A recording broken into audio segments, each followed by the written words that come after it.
Witajcie! W tym filmie przybliżę Wam miasto, które od dawna planowałem zobaczyć. Nawet byłem już 2 razy w drodze do Erebru, ale z powodu brzydkiej pogody skróciłem podróż najpierw lądując w Eskilstunie, by drugim razem trafić do Westeros. Nie żałuję, bo z tych wycieczek powstały 3 filmy. Dlaczego tak bardzo chciałem tu przyjechać? Co wyróżnia to miasto od innych? Czy faktycznie jest na tyle ciekawe, by przejechać ponad 200 km w jedną stronę? Już mogę stwierdzić, że warto było tu przyjechać. Dodam więcej. Wróciłem tu w październiku, gdyż latem okazało się, że kilka godzin na zwiedzanie to zdecydowanie za mało. Muszę przyznać, że miasto pozytywnie mnie zaskoczyło. Czym takim? O tym w filmie.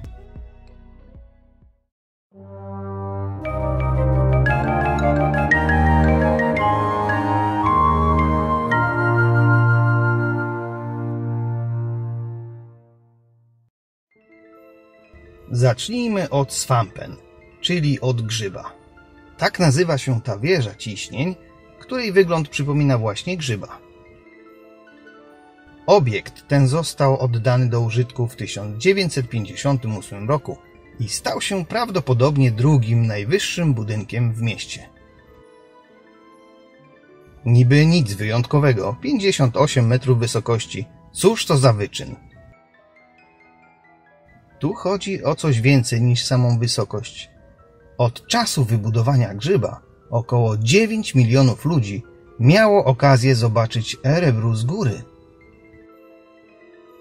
Na 52 metrach jest tu taras widokowy i restauracja.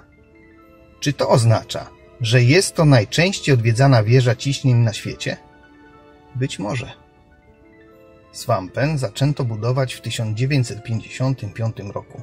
Po prawie 3 latach została otwarta i stała się jednym z najbardziej znanych budynków w Szwecji. Budowa tej niepozornej wieży kosztowała 3,7 miliona koron szwedzkich, co w tamtym czasie było bardzo dużym kosztem. Bardzo ciekawa okazała się technologia budowy grzyba. Zaczęto z kapeluszem opuszczonym na ziemię i podnoszono go stopniowo wraz z budową stopy, na której jest teraz umieszczony. Ciekawostka. Jedną z osób, która bardzo polubiła grzyba, był książę Faisal z Arabii Saudyjskiej. Zobaczył on grzyba w katalogu wieży ciśnień i postanowił zbudować jego kopię w swoim rodzinnym mieście Riyadzie. Czy grzyb nadal jest używany jako wieża ciśnień? Tak, nadal spełnia on tę funkcję. W wieży ciśnień znajduje się 9 milionów litrów wody. Grzyb pełni funkcję zbiornika wodnego. Jeśli zacznie się palić, zatykać lub przeciekać w rurach wodociągowych, w grzybie zgromadzona jest niezbędna rezerwa wody. Najważniejszym zadaniem grzyba jest nadal dbanie o to, aby woda płynęła do wszystkich domów. Zgromadzona w kapeluszu woda spada z wysoka, a wytworzone ciśnienie wody powoduje, że spływająca masa nabiera takiej prędkości, że jest w stanie płynąć w górę. Im wyższa wieża ciśnień, tym wyżej woda może przedostać się do domów. Cóż, zwykły system naczyń połączonych, ale ta informacja tylko dla tych, którzy nie uważali na fizyce. Wchodząc do windy, czujemy się trochę, jakbyśmy znaleźli się w serialu Daleko od noszy, w którym to zdezelowana winda transportuje lekarzy i ich pacjentów. Na ścianach windy rozwieszone są plakaty artystów muzyków, informujące o ich koncertach w restauracji Svampen.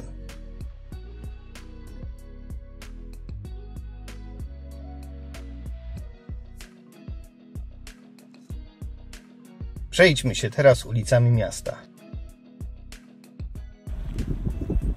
Erebru jest 7. co do wielkości obszarem miejskim w Szwecji, w którym zamieszkuje ponad 126 000 osób. W gminie Erebru znajduje się wiele dzieł sztuki na świeżym powietrzu, które na różne sposoby przyczyniają się do tworzenia bardziej bogatego w doświadczenia i pozytywnego odczuwania środowiska miejskiego. Fajne stwierdzenie. Dbają o to, by było przyjemnie. To chyba krócej i na temat. Większość dzieł sztuki powstała z inicjatywy miasta, ale są też dzieła sponsorowane przez darczyńców. Pokażę Wam kilka z nich.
W pierwszej połowie XX wieku Örebro znane było jako miasto butów, ponieważ znajdowało się tam wiele fabryk obuwia. Teraz są zamknięte. Örebro jest nadal w pewnym stopniu miastem przemysłowym, chociaż w drugiej połowie XX wieku miasto skoncentrowało się bardziej na usługach i edukacji. Z uwagi na strategiczne położenie 200 km od Sztokholmu, 330 km od Oslo i 280 km od Göteborga ma duże znaczenie dla handlu i logistyki. O historii miasta nie będę mówił, choć pokażę Wam niesamowity zamek, który jest jego najlepszą wizytówką.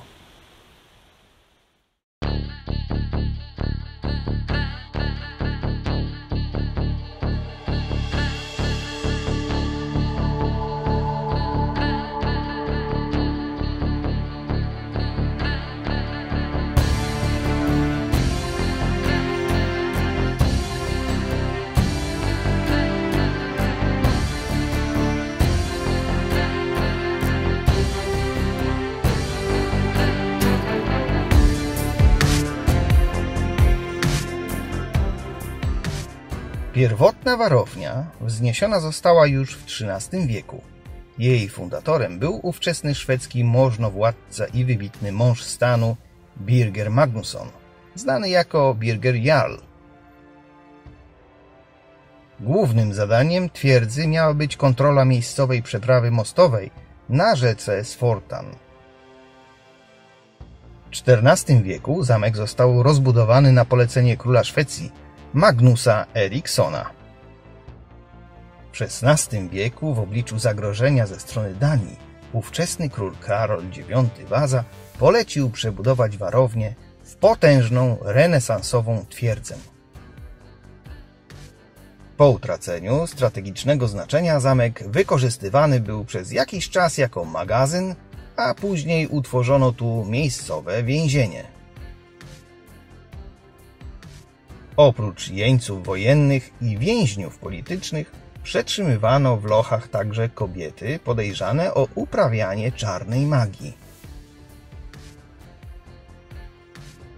Na początku XX wieku zaniedbana i zrujnowana wówczas budowla została poddana gruntownej renowacji. Obecnie w pełni odrestaurowany zamek udostępniony jest dla zwiedzających. W sezonie letnim w jego murach bardzo często organizowane są różnego rodzaju imprezy oraz wydarzenia kulturalne.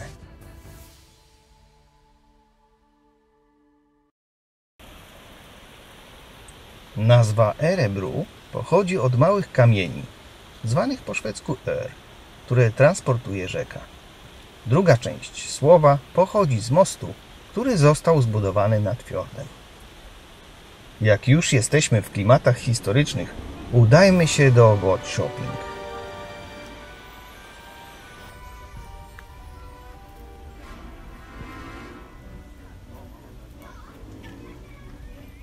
W centrum Örebro, tuż przy parku miejskim Stadsparken, znajduje się pewien skansen.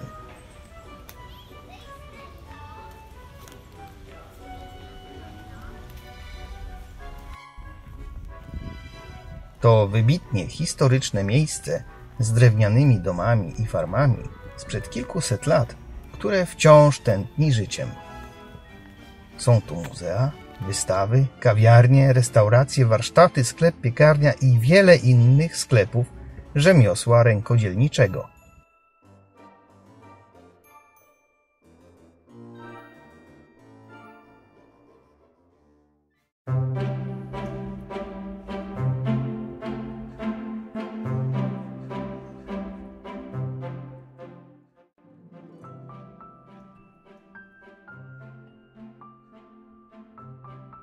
Borgahuset lub dom Kajsy Varga to drewniany dom z XVII wieku.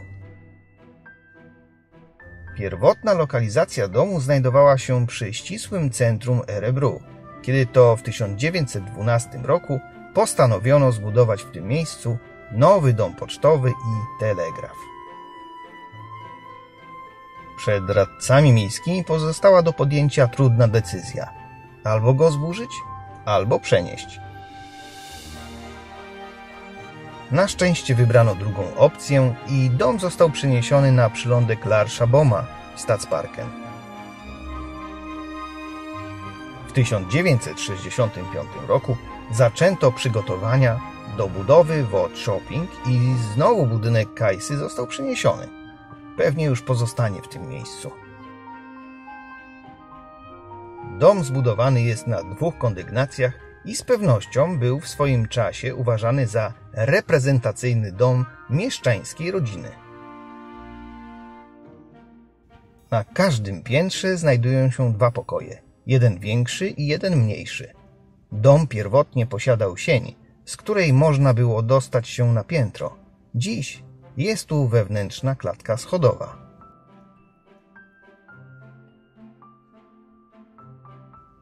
Cały skansen to budynki mieszkalne, zagrody, warsztaty rzemieślnicze, budynki gospodarcze z różnych epok. W kilku domach wciąż kwitnie mały biznes, nastawiony zarówno na turystów, jak i lokalsów. Dla tych pierwszych przygotowano specjalną aplikację przewodnika. Można pobrać ją na telefon i zwiedzając, posłuchać opowieści o ludziach, którzy mieszkali w tych domach. Niestety nie przewidziano języka polskiego, za to jest arabski, niemiecki, fiński, szwedzki i angielski. Jest jeszcze język migowy.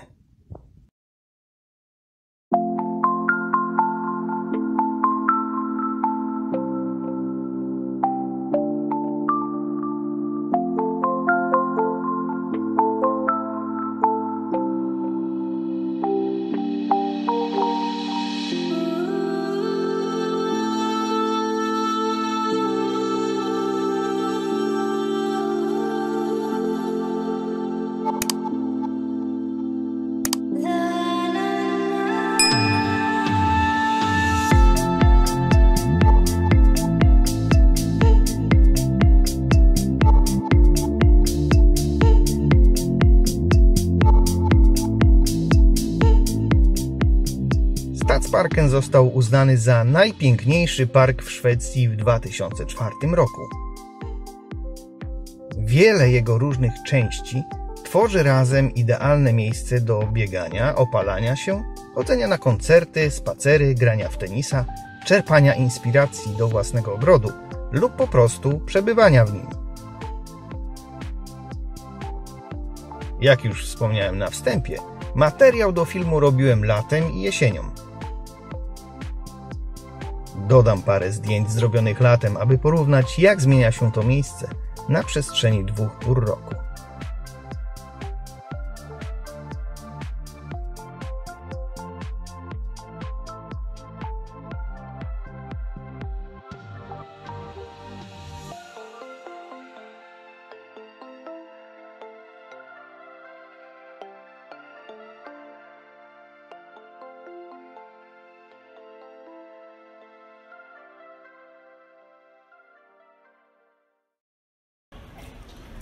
Spacerując ulicami nie sposób ominąć Sturtoriet. To jeden z najdłuższych placów w Szwecji. Ma 362 metry długości. Znajduje się tu ratusz i kościół imienia świętego Mikołaja, patrona marynarzy i kupców. Do ratusza nie wejdziemy, ale do kościoła warto chyba zajrzeć. Zapisana ustna tradycja z XVII wieku mówi, że to kupcy z Lubeki zbudowali kościół. Budowę rozpoczęto w drugiej połowie XIII wieku, ale prawdopodobnie ukończono ją dopiero w połowie XIV wieku. W najstarszych częściach zachowały się romańskie elementy stylistyczne, ale w okresie budowy pojawił się styl bardziej nowoczesny, dlatego można zauważyć tu elementy gotyckie. Duża część kościoła zbudowana jest z miejscowego wapienia. W 1661 roku Joran Spet zbudował organy z 4 miechami za 330 miedzianych monet dalerów. Organy były kilkakrotnie naprawiane, co w sumie nie dziwi, przecież minęło kilkaset lat. W okresie późniejszym kościół stał się świadkiem ważnych wydarzeń. Dogodne, centralne położenie miasta sprawiło, że przeniesiono do niego obrady parlamentu, kiedy stolica kraju była ogarnięta niepokojem.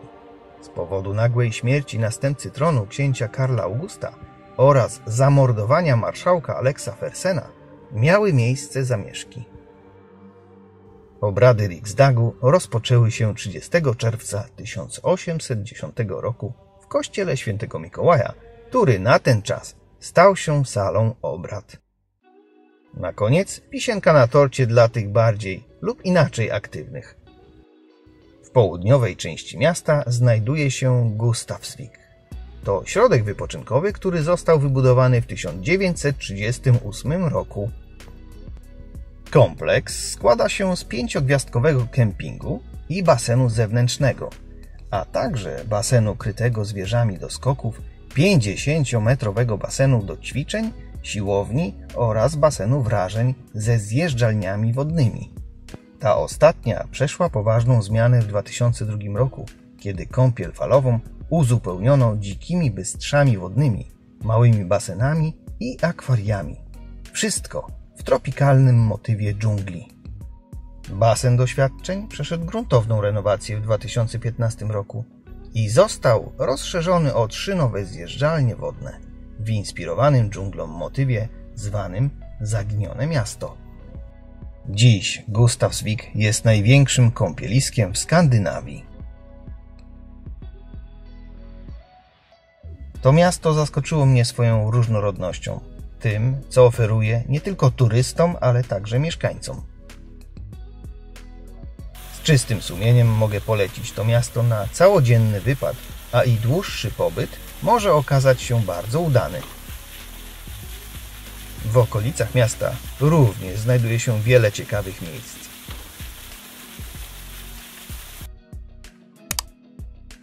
Jeśli podobał Ci się film, wiesz co robić. Polecam inne filmy na moim kanale. Do zobaczenia!